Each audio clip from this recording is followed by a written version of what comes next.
Hi, Ethan. Hi, Dad. Hey, did you know that some people don't know what the Book of Mormon is? What? That's crazy talk. No, it's true. I learned it on the internet. Whoa, the internet knows a lot of stuff. It's gotta be true. Yeah. So, you want to help me answer the question? What question? What is the Book of Mormon? Oh yeah, I can do that. But first, I have to draw a picture. Oh, good idea. That's a nice picture. Thanks.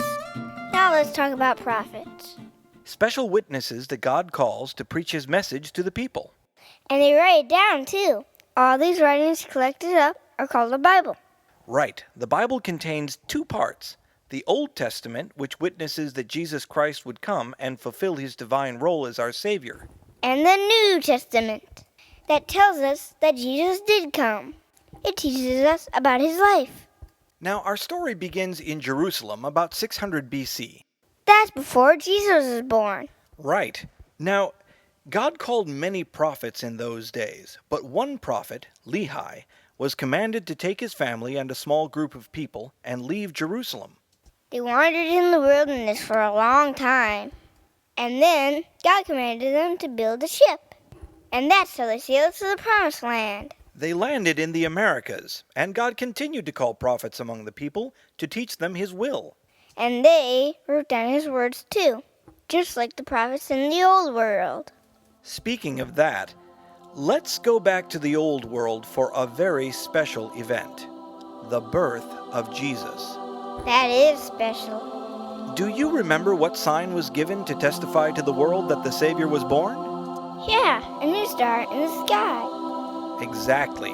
The witnesses in the Old World saw it and wrote about it.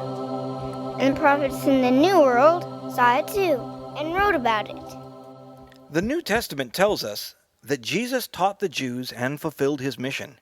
Eventually, He was betrayed and crucified. There was darkness and earthquakes throughout the land to testify that the Messiah had died. And the witnesses wrote about it. And in the New World, they had storms and earthquakes and darkness too. And the prophets wrote about it. But after 3 days, Jesus was resurrected. And the witnesses wrote about it. Now, during Jesus' ministry, He had told His disciples, "Other sheep I have, which are not of this fold.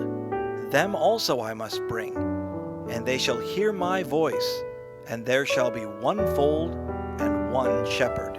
Ooh, I know who the other sheep were. Ooh, pick me. Okay, go ahead. The people in the New World. Yes, well done.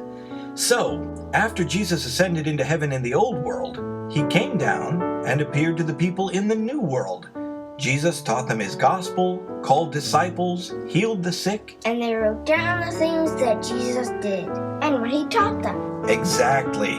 Now, the people were so affected by the Savior's visit that they had perfect peace for about 200 years in the New World. But eventually a massive war and their own wickedness threatened them with utter destruction. A prophet was called to hide up the records and make an abridged account of some of their most valuable religious experiences and teachings. The prophet's name was Mormon, but he died in battle before he could finish it. His son Moroni finished it and named it after his dad. He called it the Book of Mormon. To protect the book, Moroni buried it in an area that would later come to be called upstate New York. About 1,400 years later, God had called a new prophet, Joseph Smith, and God sent Moroni as an angel to show Joseph where the sacred record was hidden. Joseph Smith translated the ancient writing by the gift and power of God.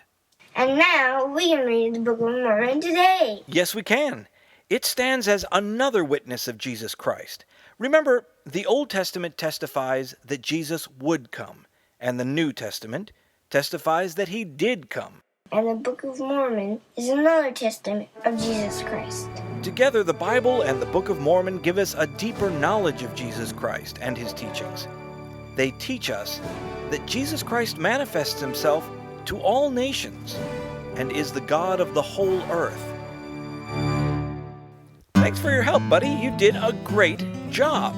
You're welcome. Now it's time for one of my favorite of God's creations. Nature?